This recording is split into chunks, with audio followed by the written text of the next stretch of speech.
Episode की शुरुआत में हम एक बंदे को देखते हैं जिसका नाम लू हाओ है और यही हमारे मेन कैरेक्टर है। हमारा मेन कैरेक्टर अपने बिस्तर के पास रखे हुए एक टेबल से कप उठाने की कोशिश करता है ताकि वो पानी पी सके, लेकिन वो कप उसके हाथ से सरक जाता है और वो नीचे गिर जाता है। इस चीज को देखकर हमारा एमसी खुद को गाली देता है और कहता है कि क्या मैं लू हाओ सच में हमसे इतना ज्यादा यूजलेस हो गया हूँ कि मैं एक पानी का कप भी नहीं उठा सकता। जिसके बाद वो हमें बताना शुरू करता है कि हमते जुआन कॉन्टिनेंट एक ऐसा वर्ल्ड है जहाँ हमते मार्शल आर्ट्स को रिस्पेक्ट दी जाती है। यहाँ पास हमते मार्शल आर्ट जो कि स्ट्रॉन्ग होते हैं उन्हें रिस्पेक्ट किया जाता है और जो हमते यहाँ कमजोर होते हैं उन्हें धिक्कारा जाता है। किसी नॉर्मल पर्सन को अगर मार्शल आर्टिस्ट बनना है तो उसे सबसे पहले मार्शल मेरिडियंस को अवेकन करना पड़ता है। ये मेरिडियंस किसी भी मार्शल आर्टिस्ट की फाउंडेशन है जिसके द्वारा हमते कोई भी मार्शल आर्टिस्ट स्पिरिचुअल एनर्जी को सेंस करता है और अब्सॉर्ब करता है। हेलो, मेरा नाम लू हाओ है और मैं टियानक्यू सिटी के लू फैमिली का एक टॉप जनरेशन डिसाइपल हूँ। एक महीने पहले मैंने भी हमते 4 मेरिडियंस को अवेकन किया था और मेरी भी ग्रोथ बहुत ज्यादा हो रही थी और मैं पूरी टियानक्यू सिटी में बहुत ज्यादा फेमस हो गया था। लेकिन कुछ दिनों पहले मेरी ही फैमिली के लू फैमिली में मैंने जब देखा कि एक डिसाइपल जिसका नाम लू शुआली ने एक फीमेल डिसाइपल का रेप करने की कोशिश कर रहा है, तो उस डिसाइपल को बचाने के लिए जब मैं लू शुआलिन पर अटैक करता हूँ तभी मेरे पीछे से पेट्रियाज जो कि हमते लू फैमिली के पेट्रियाज होते हैं वो मुझ पर अटैक कर मुझे घायल कर देते हैं। बाद में मुझे समझ में आता है कि ये सारी चाल हमते लू टियानक्यू और उसके ग्रैंडसन लू शुआलिन ने की थी, क्योंकि वो दोनों मेरे जमते ग्रोथ से बहुत ज्यादा जेलस थे। तो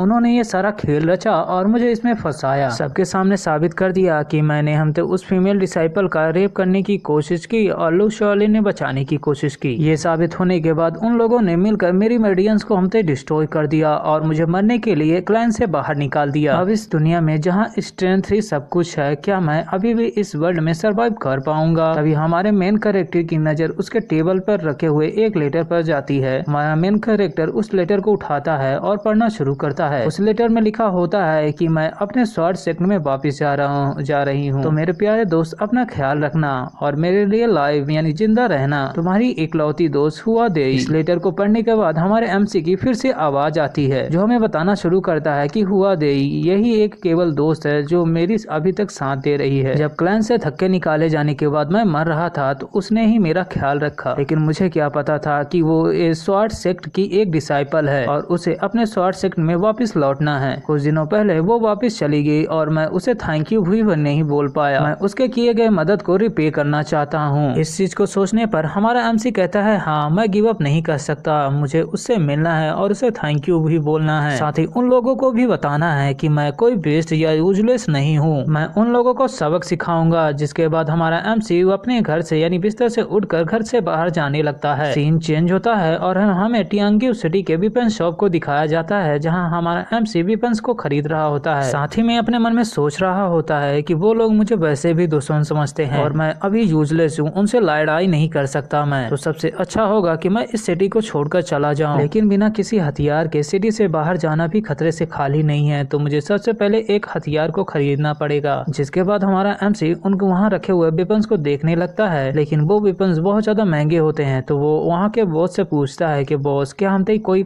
कम दाम में कोई वेपन है क्या? बॉस इससे पहले जवाब दे हमते किसी की आवाज आती है हमारे एमसी के पीछे से और वो कह रहा होता है यो, ये तो लू हाओ है ना, हमारे टियानक्यू सिटी का हमते बहुत ज्यादा फेमस कल्टीवेटर। 1 महीने होने को है, अब मुझे लगा नहीं था कि तुम हमते जिंदा होगे। जब हमारा एमसी उसकी आवाज को सुनकर उसकी तरफ देखता है तो उसे शौक लगता है क्योंकि वहाँ पास लू शुआलिन होता है। अब हमारा एमसी वहाँ से भागना शुरू करे कि हमते लू शुआलिन दूसरी तरफ उसे अपने आदमी को भेजकर हमारे एमसी को पकड़वा लेता है। जिसके बाद लू शुआलिन हमारे एमसी के पास आता है और उसके गले को पकड़ते हुए कहता है अगर तुम जिंदा रहना चाहते हो तो मेरी बात मानो और मेरे सामने झुको और मुझसे माफी मांगो, क्योंकि तुमने मुझसे मेरे ऊपर झूठा आरोप लगाया है। अगर तुम ऐसा नहीं करते हो तो मैं तुम्हारी जान लेने वाला हूँ। उसकी इस बात को हमसे सुनने पर हमारा एमसी उसकी ओर देखता है और कहता है कि मुझसे माफी मांगना चाहते हो, वो भी एक झूठे आरोप में, कुछ भी हो जाए मैं नहीं झुकने वाला, ना ही मैं माफी मांगने वाला हूँ, भाड़ में जा कमीने। उसकी इस बात को सुनने पर हमते लू शुआलिन को गुस्सा आता है और वो हमारे एमसी पर अटैक करना शुरू कर देता है और कहता है कि माफी नहीं मांगेगा कमीने, मर, अब तू मरेगा। जिसके बाद वो उस पर बहुत तेजी से अटैक करता है और उसकी रीढ़ की हड्डी टूट जाती है। रीढ़ की हड्डी टूटते ही हमारे एमसी को बहुत ज्यादा हमसे दर्द होता है और वो सोचने लगता है कि मेरे निचले बॉडी का कोई भी हिस्सा मुझे महसूस नहीं हो रहा, क्या सच में इस जगह में मरने वाला हूँ? बस उसके इतने सोचने की देर थी कि हम तो उसके रीढ़ की हड्डी की जगह में एक ड्रैगन की हम बहुत तेज से रोआर यानी चिल्लाने की आवाज आती है और उस ड्रैगन के चिल्लाने की आवाज आते ही उसके रीढ़ की हड्डी जो है ना वापस जुड़ जाती है। साथ ही में उसकी जो मर्डियंस होती हैं वो भी हमसे ठीक होने लगती हैं। इस चीज को हमारा एमसी भी महसूस कर लेता है और वो सोचता है आखिरकार मेरे साथ क्या हो रहा है। क्या जैसे मेरे फादर ने कहा था मुझसे कि हमते लू फैमिली के अंदर किसी भी मेंबर के अंदर डिवाइन ड्रैगन ब्लड लाइन को अवेकन करने की हमते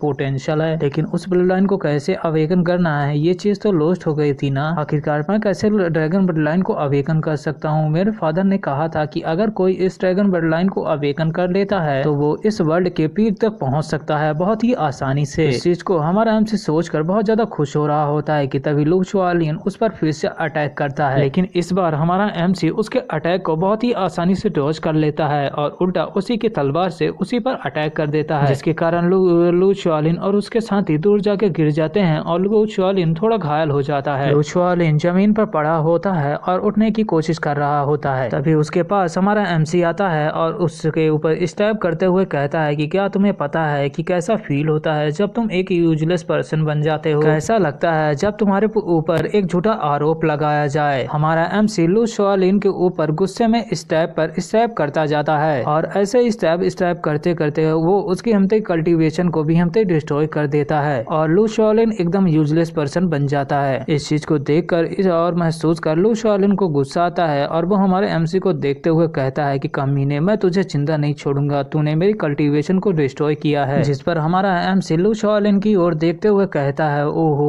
इतने से ही परेशान हो गए, तो मेरा तुम्हारे लिए छोटा सा रिटर्न गिफ्ट है। अभी तो तुम्हारे ग्रैंडपा भी बाकी हैं, उन्हें भी मैं एक रिटर्न गिफ्ट दूंगा, तुम चिंता मत करो। और इतना कहते ही हमारा एमसी उस वेपन शॉप से भागना शुरू कर देता है। हमारे एमसी के वहाँ से भाग जाने के बाद कुछ देर में ये खबर हमते टियांग सिटी के लू फैमिली में पहुंच जाती है, जहाँ लू शुआलिन के ग्रैंडपा लू टैन्यून को जब ये पता चलता है तो उसे बहुत ज्यादा गुस्सा आता है और वो सभी लू फैमिली के मेंबर्स को हमते लू हाउ को ढूंढने के लिए कहता है और कहता है कि कुछ भी हो जाए उसे ढूंढो, जिंदा या मुर्दा मेरे पास लेके आओ। ये ऑर्डर निकलने के बाद ही लू फैमिली के सभी मेंबर टियांग की सिटी में फैल जाते हैं और लू हाउ को ढूंढने लगते हैं, पर उन्हें क्या पता लू हाउ तो कब का हमते टियांग की सिटी को छोड़कर माउंटेन के अंदर छुपा हुआ है। सीन चेंज होता है और हम 3 दिन बाद माउंटेन के अंदर लू हाउ को देखते हैं जो कि कल्टीवेट कर रहा होता है, लेकिन कल्टीवेट करने के बाद भी उसकी मर्डियंस ठीक से हमसे रिकवर नहीं हो पाई। इस चीज को देखकर वो कहता है कि हमसे अगर किसी के पास ड्रैगन ब्लड लाइन है तो वो उसके अंदर अपने मर्डियंस को वापस रिस्टोर करने की पावर होती है, तो आखिरकार मैं क्यों अपने मर्डियंस को वापस रिकवर नहीं कर पा रहा हूँ। क्या मुझे लो क्लैन के एंसेस्टर टेक्निक को प्रैक्टिस करना चाहिए? लेकिन क्लैन में तो कहा जाता है कि इस टेक्निक को प्रैक्टिस करने का कोई फायदा नहीं है और एक टेक्निक हमसे बहुत ज्यादा यूजलेस है। कोई बात नहीं, चलो इसे हमसे इस ड्रैगन ब्लड लाइन के साथ एक बार प्रैक्टिस करते हैं, अगर शायद ये काम कर जाए। जिसके बाद हमारा एमसी हमसे लो क्लैन के एंसेस्टर टेक्निक जिसका नाम हमसे द गोल्डन 9 ट्रांसफॉर्मेशन है उसे प्रैक्टिस करने लगता है। सीन चेंज होता है और हमें 1 महीने और 15 दिन बाद दिखाया जाता है। हम माउंटेन के अंदर अपने एमसी लू हाउ को देखते हैं जो कि बहुत ज्यादा खुश होता है और अपने मन में सोचता है कि जैसा मैंने सोचा था वैसे ही हुआ। ये लो क्लैन के एंसेस्टर टेक्निक सिर्फ हमसे ड्रैगन ब्लड लाइन के साथ काम करती है। इस कल्टीवेशन टेक्निक को प्रैक्टिस करने के बाद मैंने अपनी कल्टीवेशन और हमसे एक ऑर्डिनरी मर्डियंस को तो रिकवर ही किया, लेकिन इसके साथ ही मुझे ड्रैगन ब्लड लाइन के कारण एक इनहार्टेशन मर्डियंस भी मिल गई। कहा जाता है कि 5 ऑर्डिनरी मर्डियंस एक इनहार्टेशन मर्डियंस के बराबर होती हैं। इनहार्टेशन मर्डियंस होने के कारण आप हमसे बहुत ज्यादा ताकतवर होते हैं। अगर कोई सेम लेवल का बंदा आपसे हमसे लड़ाई करने की कोशिश करता है, फाइट करता है, तो आप पक्का ही जीतेंगे अगर आपके पास इनहार्टेंस मर्डियंस हैं। इस चीज को सोचने के बाद हमारा एमसी बहुत ज्यादा खुश होता है और कहता है कि कुत्ते टियानियन तू हमसे अब बचने वाला नहीं है, भले ही तू 6 स्टेज के ट्रू कीपर क्यों ना हो। अब वो दिन दूर नहीं रहा जब मैं तुझे जान से मारूंगा कमीने। सीन चेंज होता है और अब हमें कुछ दिनों बाद डीप फॉरेस्ट के अंदर एक म्यूटेंट बीस्ट जिसका नाम हमसे मून वॉल्फ होता है उसे दिखाया जाता है। उसके सामने हमारा एमसी तलवार लेकर खड़ा होता है और अपने मन में सोच रहा होता है कि मैं अभी की कंडीशन के 2nd स्टेज पर हूँ और ये मॉन्स्टर भी 2nd स्टेज पर है, तो शायद मैं इसका सामना कर पाऊँ। तभी वो मॉन्स्टर हमारे एमसी की ओर बढ़ने लगता है और इस चीज को देखकर हमारा एमसी भी उसकी ओर बढ़ने लगता है उस पर अटैक करने के लिए। दोनों एक साथ एक दूसरे पर अटैक करते हैं, लेकिन हमारा एमसी अपने तलवार से उस मॉन्स्टर को बहुत ही आसानी से खत्म कर देता है। मॉन्स्टर को इतने आसानी से खत्म खत्म करने पर हमारा एमसी बहुत ज्यादा खुश होता है और कहता है कि ये तो बहुत आसान था। एपिसोड 2 की शुरुआत में हम अपने एमसी को देखते हैं जो कि उस मॉन्स्टर के अंदर से उसके बीस्ट क्रिस्टल को निकाल रहा होता है और कुछ ही देर में हमारा एमसी उसके बीस्ट के अंदर से उसके क्रिस्टल को निकाल लेता है और वो जैसे ही क्रिस्टल निकालता है और खुश होता है उसके पीछे से किसी की आवाज आती है जो कहता है, तो कमीने तू यहाँ छुपा है इसीलिए मुझे नहीं मिल रहा था, अब तू मुझे मिल गया है तो अब मैं तेरे शरीर के टुकड़े टुकड़े कर कुत्तों को खिलाऊंगा। उसकी आवाज सुनकर हमारा एमसी उसकी ओर देखता है और उसे पता चलता है कि ये तो लू शुआलिन है। लू शुआलिन को सही सलामत देखकर हमारा एमसी उससे पूछता है कि मैंने तुम्हें हमसे बहुत ज्यादा घायल कर दिया था और तुम्हारी कल्टीवेशन को डिस्ट्रॉय कर दिया था, आखिरकार तुम्हारी कल्टीवेशन कैसे ठीक हुई और तुम कैसे ठीक हुए। लू हाओ की इस बात को सुनने पर लू शुआलिन कहता है, ओहो तुम इतने जल्दी हमसे हैरान हो गए, तुम्हें क्या पता मेन क्लैन ने मेरे लिए एक सीक्रेट रियल्म के एक्सपर्ट को भेजा है और उसी ने मुझे ठीक किया है और कमीने तुझे ज्यादा जानने की जरूरत नहीं है क्योंकि अब तू तड़प तड़प के यहीं मरेगा। जिसके बाद वो अपने पीछे खड़े हुए सभी सैनिकों को एमसी पर अटैक करने के लिए कहता है, लेकिन वो सैनिक हमसे कोई भी आगे नहीं बढ़ता और आपस में बात करने लगते हैं कि इस बंदे ने अभी अभी एक ही अटैक से उस वोल्फ मून को खत्म कर दिया है तो हम कैसे उसका सामना करेंगे। जब लू शुआलिन देखता है कि कोई भी सैनिक आगे नहीं बढ़ रहा है तो उसे गुस्सा आता है और वो एक सैनिक के ऊपर एक जोर सा अटैक लगाता है। वो सैनिक सीधे जाकर एक पेड़ से टकराता है और बहुत ज्यादा घायल हो जाता है। साथ ही लू शुआलिन की आवाज आती है जो कहता है, कमीनो अगर तुम मेरा साथ नहीं दे सकते तो तुम लोगों को मैं अपने हाथों से मारूंगा, जाओ मैं तुम लोगों को मारने से पहले दिखाता हूँ कि कैसे ये यूजलेस लू हाओ मेरे सामने टिक नहीं पाता। जिसके बाद लू शुआलिन अपना एक पाल्म अटैक हमारे एमसी की ओर हमसे करता है। हमारा एमसी भी तैयार हो जाता है और कहता है कि अब तू हमसे मरने के लिए खुद आ रहा है तो मुझे ब्लेम मत करना। जिसके बाद हमारा एमसी भी एक ड्रैगन पाल्म को उसकी तरफ करता है लू शुआलिन की तरफ। लू हाओ के इस अटैक को देखकर लू शुआलिन कहता है कि तुम्हारा अटैक बहुत ज्यादा कमजोर है, तुम मेरे अटैक को नहीं रोक सकते और ये अटैक जाकर तुम्हें खत्म कर देगा। लेकिन इससे पहले उसकी बात पूरी हो, लू हाओ का अटैक आकर उसके पाल्म अटैक से टकराता है और उसके पाल्म अटैक को पूरी तरह से खत्म कर देता है। जिसके बाद वो बहुत तेज स्पीड में जाकर लू शुआलिन की ओर बढ़ने लगता है। लू शुआलिन को इससे पहले कुछ समझ में आया वो अटैक आकर सीधे उसके ऊपर लगता है और वहाँ धुआं ही धुआं हो जाता है। जिसके कुछ देर बाद हम देखते हैं कि लू शुआलिन उड़ता हुआ सीधे हमसे जमीन में जाके गिरता है और बहुत ज्यादा घायल हो चुका होता है। उसके सैनिक आकर उसको देखते हैं और कहते हैं कि लू शुआलिन तो हार गया। लेकिन तभी हमारा एमसी उसकी ओर बढ़ने लगता है जिसे अपनी ओर बढ़ता हुआ देखकर लू शुआलिन कहता है कि मुझे छोड़ दो, मुझे जाने दो, मैं नहीं मरना चाहता। लेकिन हमारा एमसी बहुत ज्यादा खतरनाक लुक दे रहा होता है और उसके पास आता हुआ कहता है, पिछली बार मैंने तुम्हें छोड़ दिया था, सिर्फ हमसे क्रिपल किया था लेकिन तुम वापिस ठीक होकर यहाँ आ गए, तो इस बार मैं पक्का श्योर करूंगा कि तुम मर जाओ। इसके बाद हमारा एमसी उसके पास आता है और उस पर एक बहुत जोर से अटैक करता है और लू शुआलिन के प्राण वहीं चले जाते हैं, यानी उसका राम नाम सत्य हो जाता है। लू शुआलिन जैसे ही मरता है वो सैनिक बहुत ज्यादा डर जाते हैं और हमारे एमसी से भीख मांगने लगते हैं कि वो